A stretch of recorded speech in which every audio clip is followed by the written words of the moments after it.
Welcome to the Astro Psyche. This is your weekly astrology forecast for September 2nd through the 8th.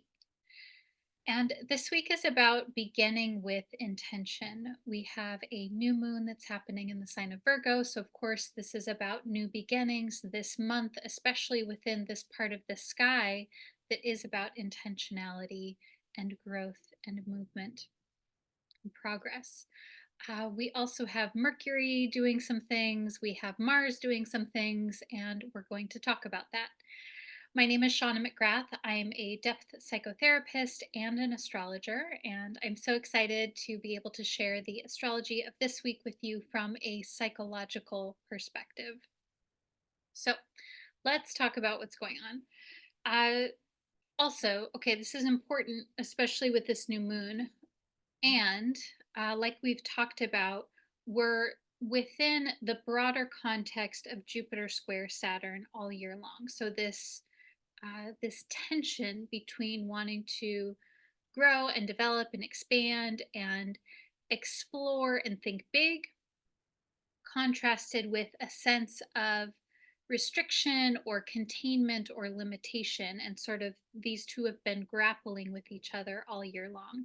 We had sort of a peak experience of that a couple of weeks ago when it was exact and when Venus and Mars came in there. And so there's sort of a de escalation of that energy. And we'll pick it back up in December 2024 when it's exact again. But that's sort of still something that we are working within. And this is important regarding this new moon in Virgo because Virgo is opposite Pisces. Saturn is in Pisces. And so this new moon in Virgo is also connecting into the story of Saturn and the story of Jupiter. Now, this new moon in Virgo is happening on Monday, September 2nd. It's exact at 6:55 p.m. Pacific time, and it is exact at about 11 degrees of Virgo. So, Virgo is an earth sign and it's a mutable sign. So, earth is about the practicality of things, it's about this material, physical existence that we live in. It is about the things that we're doing with our life. And also with earth, there comes a sense of our value system as well, with the way that we value this physical existence, the way that we live our lives, and how that is a part of our psychology and our value system and our spiritual values and our metaphysics as well. This all connects into how it is that we live in the physical reality. And I find that Virgo connects into this so much in a very particular way because Virgo is very particular. Virgo, there is a specificity to the energy of Virgo. Folks with Virgo placements in their natal charts tend to have a very particular idea of what is good, appropriate, helpful, desired. There can also be a sense of working toward the ideal with Virgo. And I really like this concept of the ideal versus perfection because perfection is sort of working outside of reality of what is possible.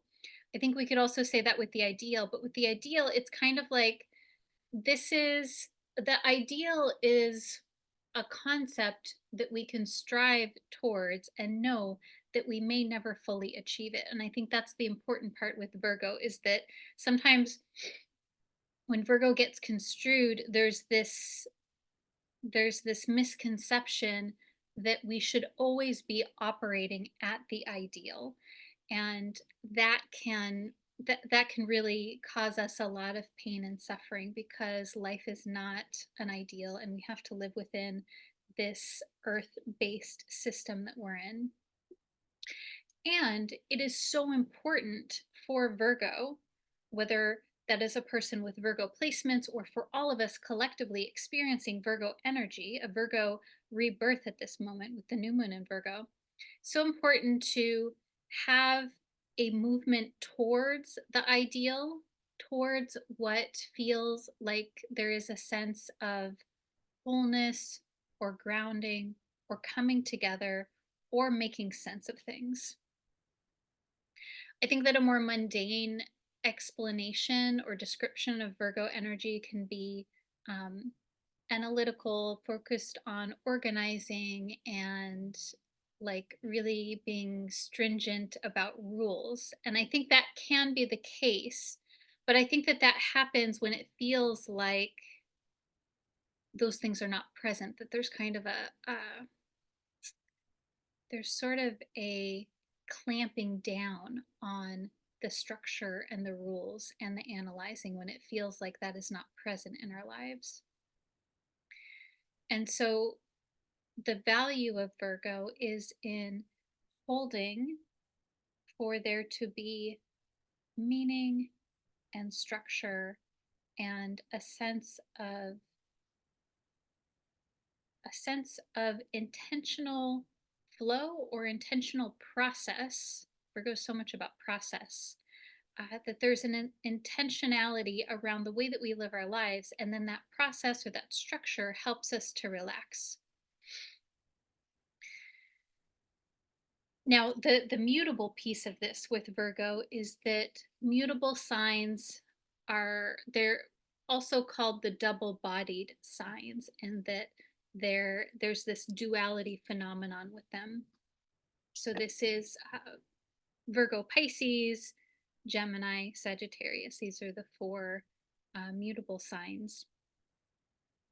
And so there's this enigma or paradox sort of energy, and that there is a both and that there's holding space for both realities. I think in the case of Virgo, it's these themes around holding space for the ideal or the goal or the way that you want things to be, the thing that you're moving towards, while also making peace and acceptance with what is happening now, and not trying to avoid shaming or judging yourself for being where you are at right now, or making someone or something bad.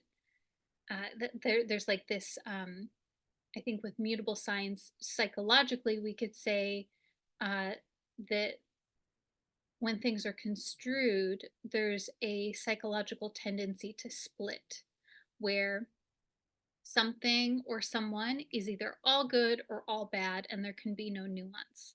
Now, of course, all of the signs have the potential for this sort of splitting quality, but I think that we can use mutable signs, which are already holding a doubleness, that it is so essential, especially when we're working with mutable energy, to hold space for both and. Okay, so those are some of the themes that may be coming in for you around this particular new moon. New moons are typically a time of beginnings, of rebirth. With Virgo, this can be beginnings or rebirth around your rituals, your routines, your ideals, your image of what is ideal for yourself or for other people. And I've been really feeling into this concept of Virgo being about intentionality in our lives. And so there may be themes that come up this month, or maybe you want to reflect on this about why you're doing what it is that you're doing in your life, or maybe in a particular area of your life. I think this is especially so with this new moon being opposite Saturn. So this new moon happens at about 11 degrees of Virgo, and Saturn is at about 16 degrees of Pisces. So there's about a 5 degree difference, about a 5 degree orb, we would say in the astrology lingo. And so I think this is pretty close. So this is really activating the purposefulness of Virgo with the containing or restrictive nature of Saturn. Saturn reminds us that we only have this very precious, finite life, time, and energy. And that goes for even emotional energy or psychic energy as well, that there's only so much that we have available for. And so, um, how do we want to spend that? How are we spending that?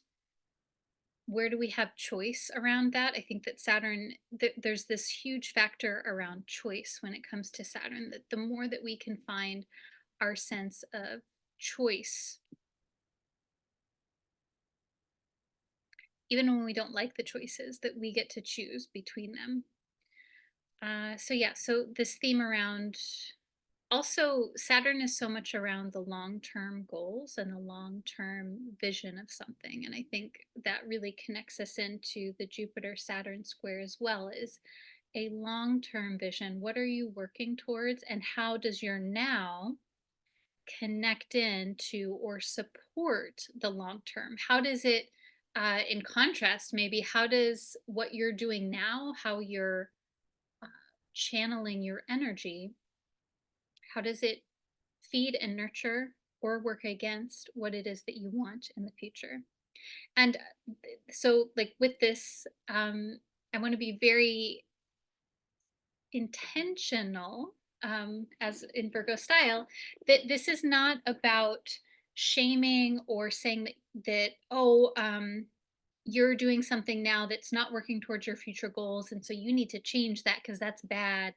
Um, I mean, you may want to change something, and whatever you're doing now, what does that say about, if it does work in contrast to what you want in the future? What does that say, and why might that be? It might be because you haven't thought about it, and once you think about it you want to change. um, but maybe there's something that you're doing now that works against your goals, but there is some unconscious benefit there, and only through doing some self-reflection and talking with folks that you feel comfortable or safe with, that we can start to explore that and see what's going on.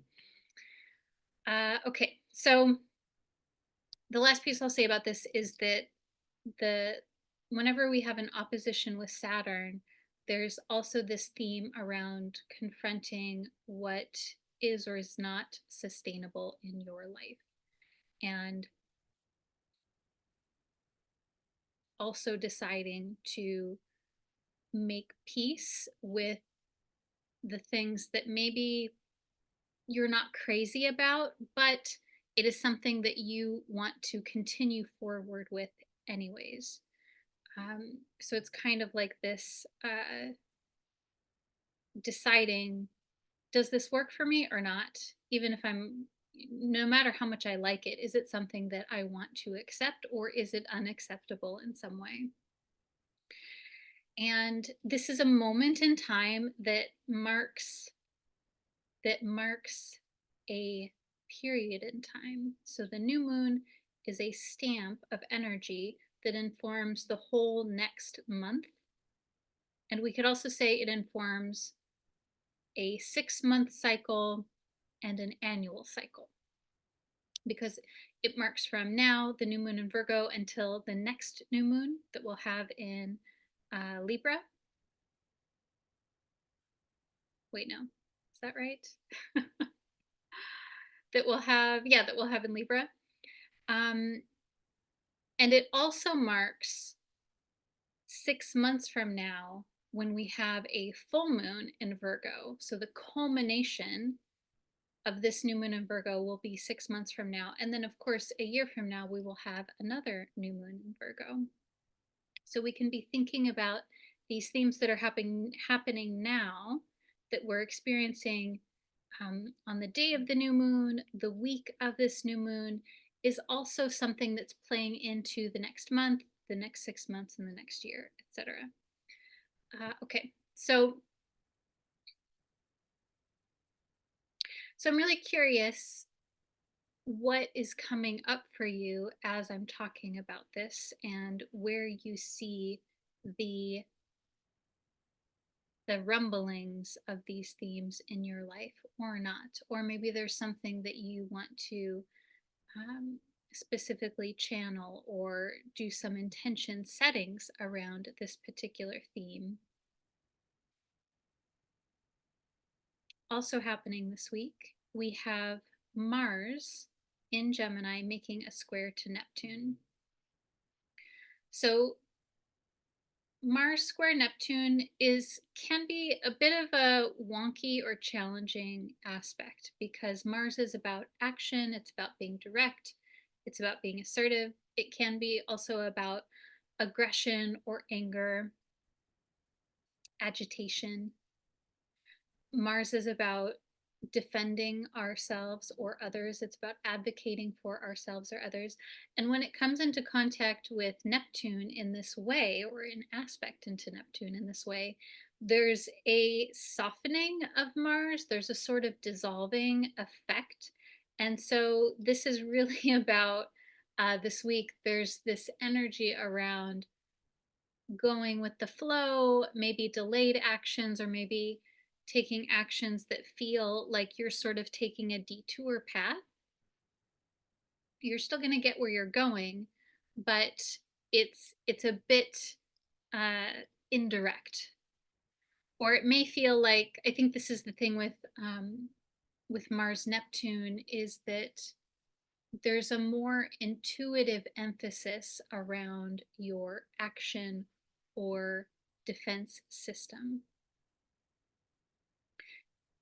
A fantastic time for doing any kind of physical activity that brings in spirituality or mindfulness or the mystical in any way. So this could be something like yoga or tai chi or meditations, like moving meditations, anything that involves the physical body, the somatic body, really, and any type of spiritual or mindfulness kind of activity. I think this is a good week for those kinds of things. Now, after this, Mars will move into Cancer on Wednesday, the 4th of September. And Mars in Cancer can be a little tricky.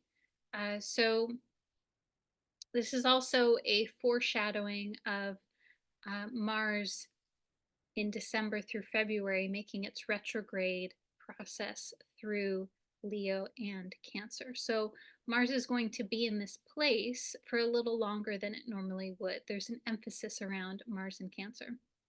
So we're getting sort of a little peek into the retrograde that will be happening December through February. When Mars is in Cancer, actions are informed by emotions. When Mars is in Cancer, there can be a bit of a disconnection from the intensity of assertiveness or directness or even aggression. Cancer is a water sign, it's a cardinal sign. It's highly motivated by feelings, by nurturing, by safety via emotional intelligence.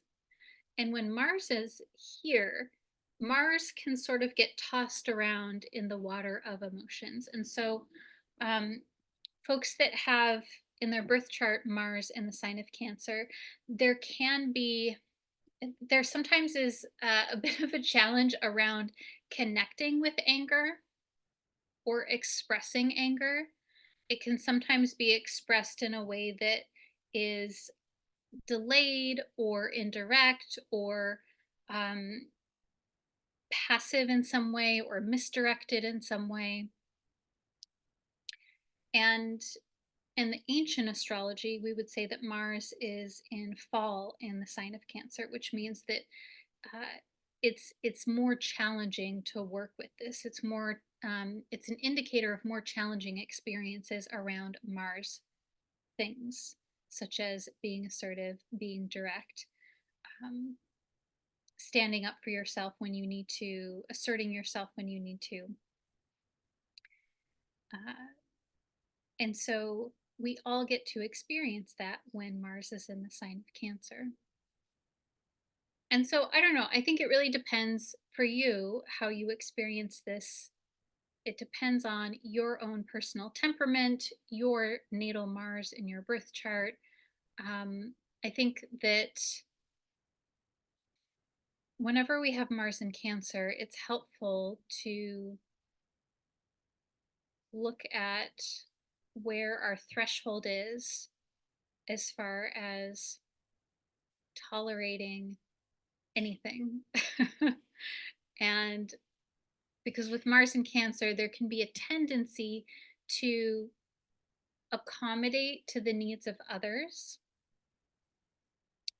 The sign of Cancer is very other oriented. I think when we're talking about Mars in any of the water signs, really, but especially Cancer, Pisces, and I would say even Libra, there's a tendency to um, accommodate to others in a way where maybe that eventually over time becomes detrimental to your own psyche. And to, like with Mars, we're really talking about the defense system, the ability to maintain your own sense of integrity and protect your psychological system, to protect your own emotional nature.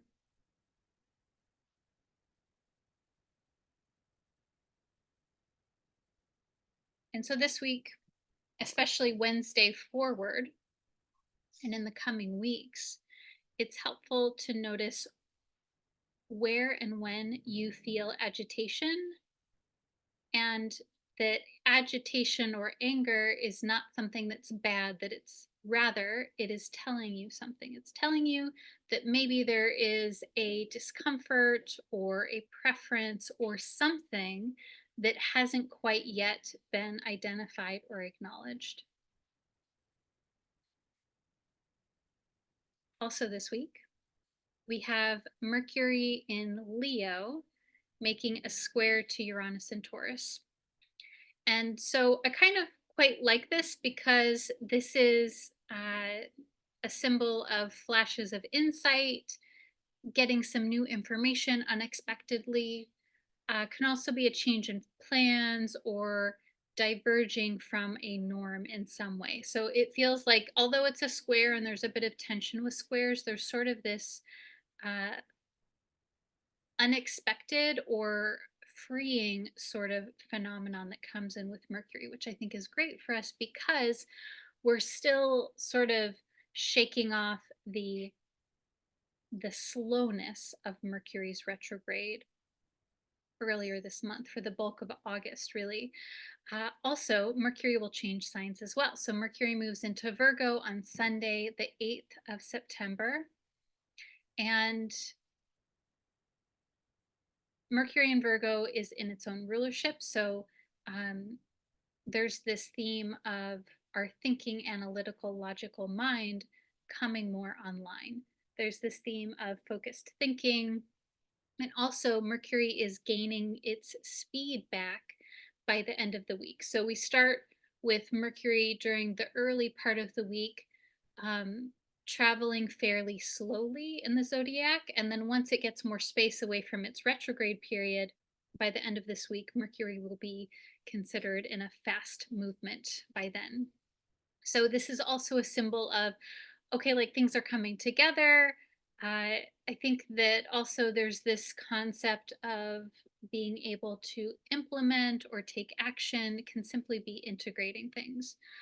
Um, and this is happening, of course, in alignment in the same time period as the new moon in Virgo. So there's this sort of thrust or push of energy, of momentum and growth. We do have the Mars Neptune situation that's happening that is a sort of more, and even Mars in Cancer that's a bit more indirect or more swirly, so to speak. But I think that there's also this momentum forward. So a combination of things.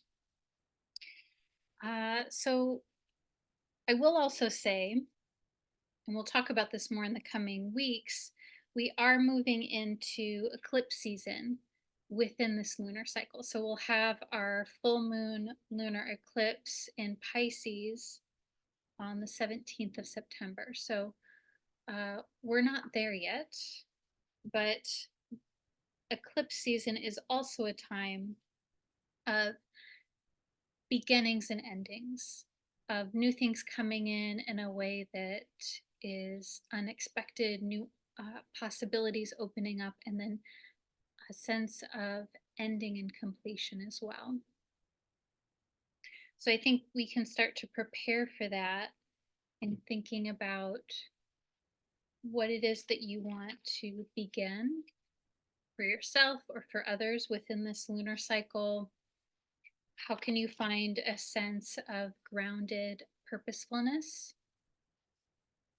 And I think also like asking big questions, like what are you doing with your life? What does it mean to you to live a life that is fulfilling, and even if that feels like not possible with where you're at right now, what would it look like for you to live within your integrity in the best way that you can given your circumstances? Okay, so we'll pull some tarot cards right now.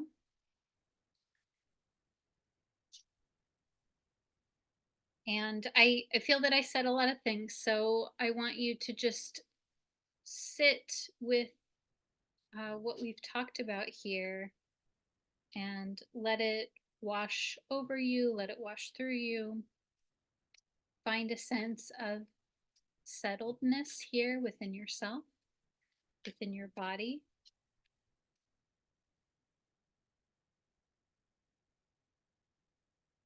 If there is something that you can connect with in this moment now, maybe it's a sound or a sensation or a feeling.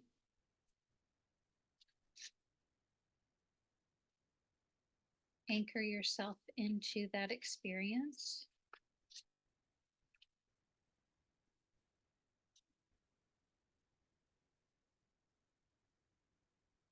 And from here, you can ask for the presence of any supportive, divine beings or presences, whether that is your ancestors or spirit guides or your higher self, whatever you connect with.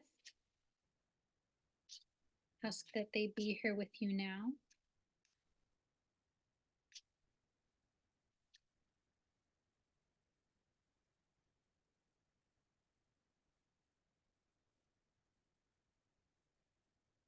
And finally, if there is a number between 1 and 3 that calls to you, and hold that in your heart.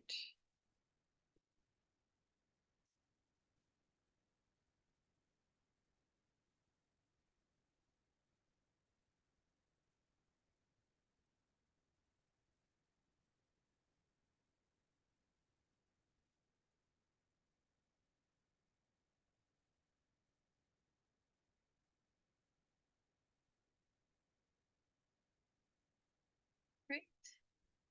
So the first card is the card of strategy.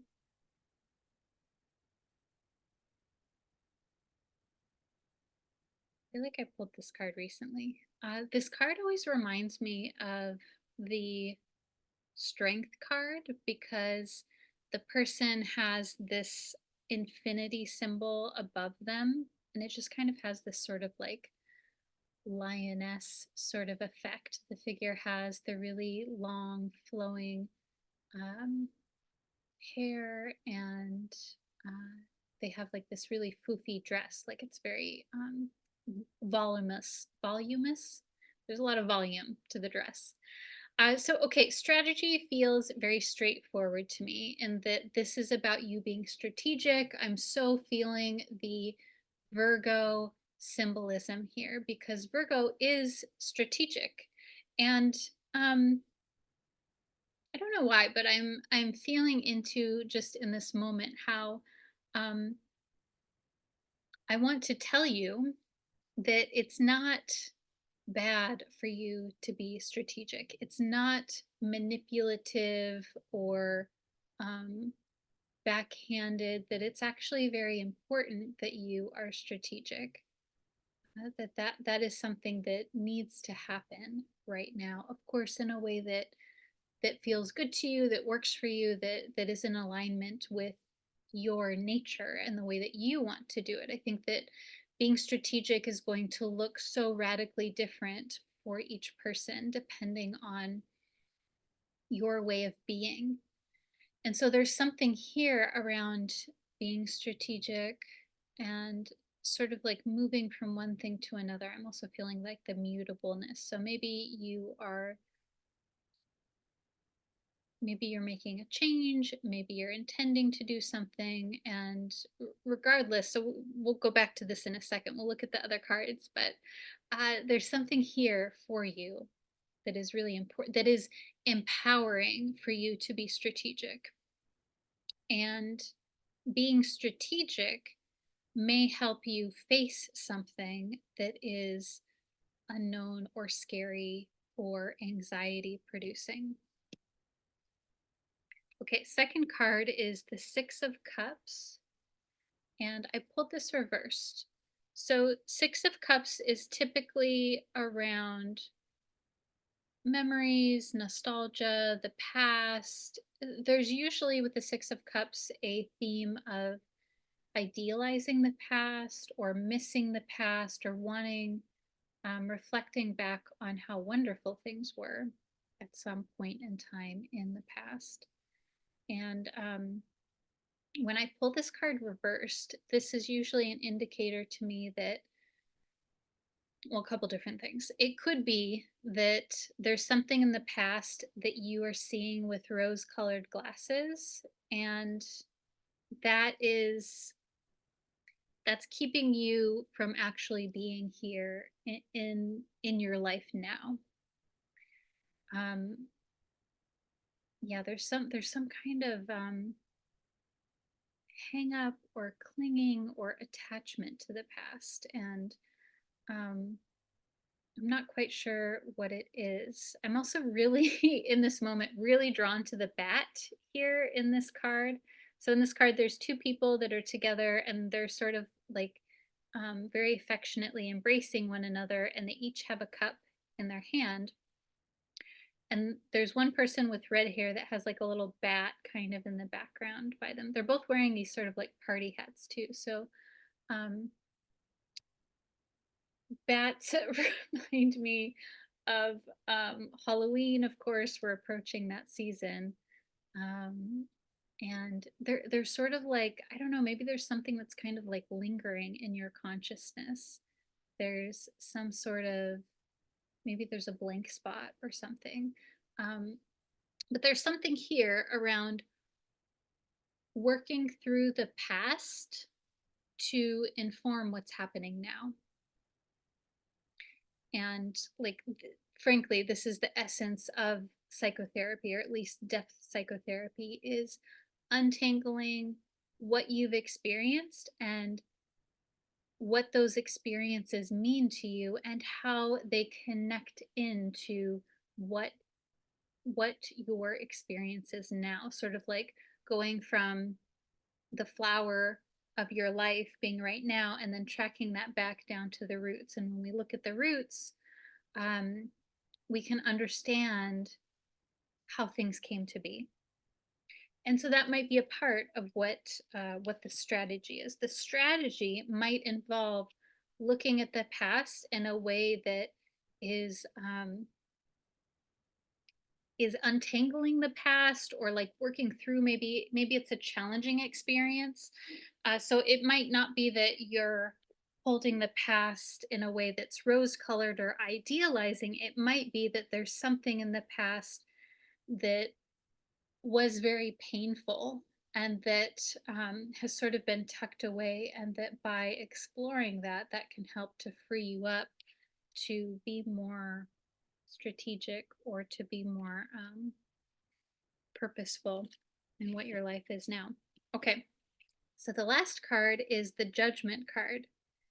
And I think that is so interesting because the Judgment card is, let's see if I can get the light right here. Okay, so the Judgment card is about being yourself.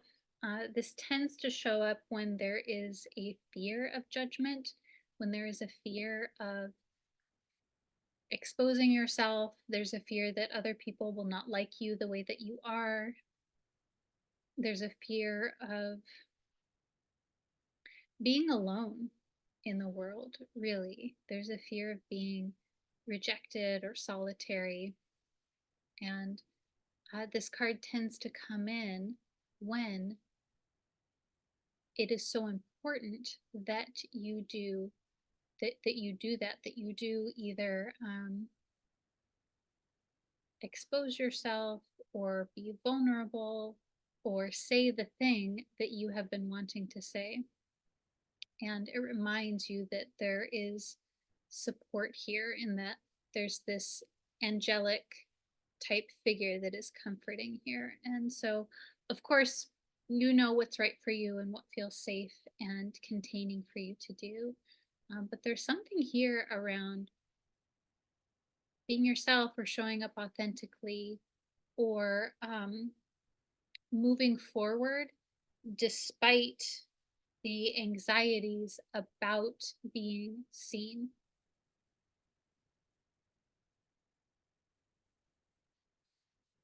So yeah, what are you doing here? What's happening? So as I'm looking at all of these together, um, there's this theme here around the adult versus the child that's really striking me. So in the strategy card, this is a very adult person. They are moving through the world. They have their hat on straight. They know what they're doing. They are strategic. And then with the 6 of Cups, this is reminiscent of youth or innocence. There's this innocence theme about the 6 of Cups. And then we go to the Judgment card, where there is this younger person that's being comforted by an elder person. And so there's also this theme of how you feel like you can stand on your own 2 feet, and that ability to walk on your own 2 feet and to move through the world as an adulting person, that comes through having nurturing and empowering and validating experiences early in your life, or even, I would say, even in your current life, that uh, having healthy relationships is a core component of confidence.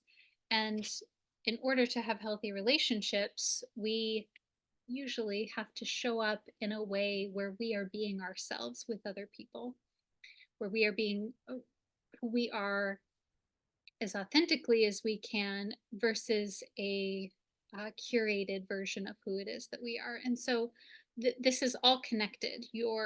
Um, your relationships, and the way that you feel that you can be supported and authentic with people, that is very much connected to how you are moving through the world and your level of confidence and ability to move through a difficult situation. All right, so that is your astrology for the week. I hope that you enjoyed this. I am wishing you a wonderful new moon, and I'll see you next week. Bye.